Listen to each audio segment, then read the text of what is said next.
Mr. P.P. Chhabria, though he had no formal education, in many board meetings I used to observe that when auditors and chartered accountants, they were also sitting in the board meeting to give a presentation on finance of the company, he would raise so many points which even I think the chartered accountants and auditors must have missed. And his study on the balance sheet was, though I am on the board of so many companies, but I think it was unbelievable the knowledge he could study the balance sheet in such a short time.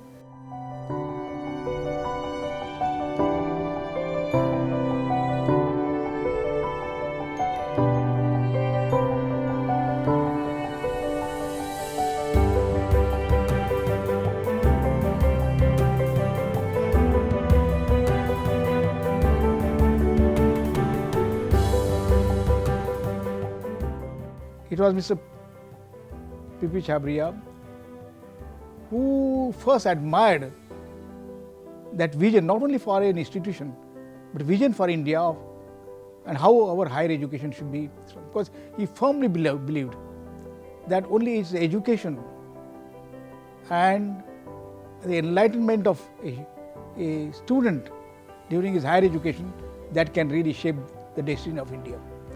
The idea of I2IT was proposed, and he immediately took it up. One thing I appreciate about and admire about his really very rare quality, coming from the industry background person, he was impatient of any good idea, take it up and start implementing it right there. And for that he always would have a world view. He never thought of India in the whole world context. Always he looked at that way. He was very particular about education of girl children. Nobody should go back if there is a financial problem. We will sort it out. He always wanted the teachers to take higher education. And I used to depute faculty members to IITs and good institutions. The current principal of FAMT, to whom I had deputed for MTech in Kharagpur, and then for PhD in IIT Bombay, he is now occupying the position of principal in FAMT. That was the intention, to prepare our own faculty members to carry on the job of the institution.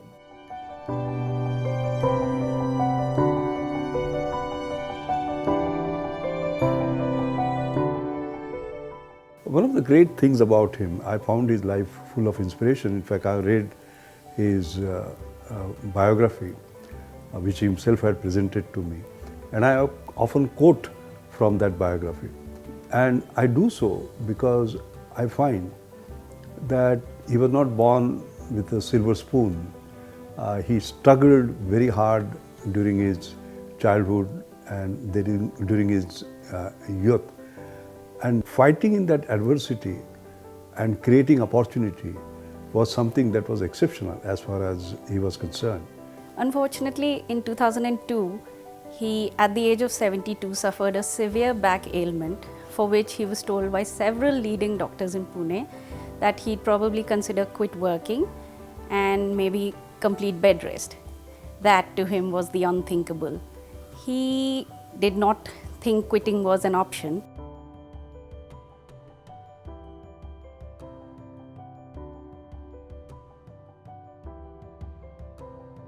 All of us know how the hard way he came up. He started life almost as a domestic help as a young boy when he came to Pune, and he grew up over the 50 years as someone who led an important industrial group in India.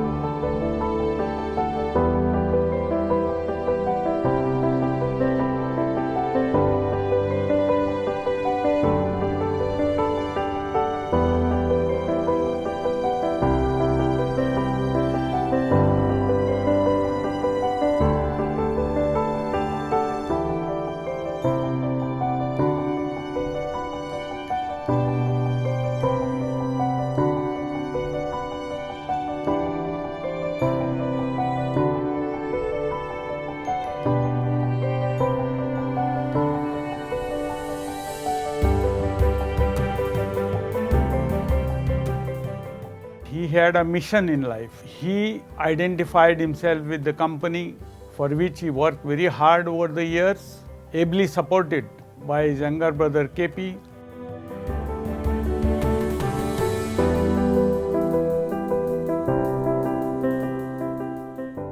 Once I asked him how to communicate with God. He said it is very easy to communicate with God. He said, look at the sky and talk to God and you will get all the answers. Believe me, when I tried, it was a different experience.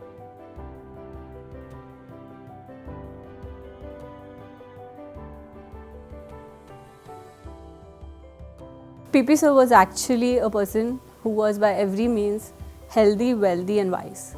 Just as the exercise sessions he loved, I was the one teaching him exercise and he was teaching us how to live the life with humility and complete gratitude. Over a period of time, this relationship as a child grew to a stage where he was my mentor. I used to look up to him when I was in business. I entered in the age of 18.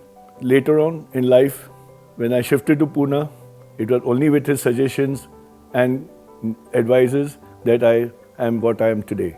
His strength, I think, came from his faith, and I think that was a very big takeaway for me, that here the title of the book said it all, that there is no such thing as a self-made man. It was something that he believed was much beyond him. It was a power that he believed in. His humility, his faith and his discipline were the three things that stand out about PP Uncle that I think I would take forward in my life.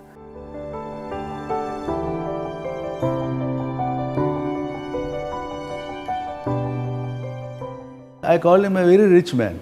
A rich man, according to me, is not a person who has too much money, but person who has minimum requirement of life. He was expecting nothing from anybody. So obviously he needs nothing from anybody. He's a rich man. My fondest memory of PP Uncle was an incident that happened when we were on holiday in Goa. It was just the two of us, early in the morning. I think it was about 6:30.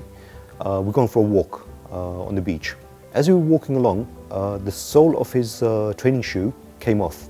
And he was a bit surprised. I think the glue had just come off, and we carried on walking. So we walked another 50 yards and suddenly he stopped and he said to me, actually Jitu, I should actually go back and get the sole and I can actually get it glued and give it to somebody. And I thought, yeah, it's a very good idea. So I turned around, I ran back, I picked up the sole and I walked back to PP Uncle. He was horrified, the fact that I was carrying his sole. He came up to me and he wanted to take the sole from my hand. I said, it's okay uncle, I can carry it. He was 85 at the time. And this man was going to fight me to take the sole off my hands. So eventually I gave it to him and then he passed it on to the guy that was further up. But this shows the humility of the man. Whatever he'd achieved, whatever the pinnacle of his career that he'd reached, the man that he was, yet he would not even let me carry his shoe. This one moment defined what PP Uncle was to me.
Beautiful, subtle and sublime synthesis of science, technology, industry, social welfare, spirituality in one go.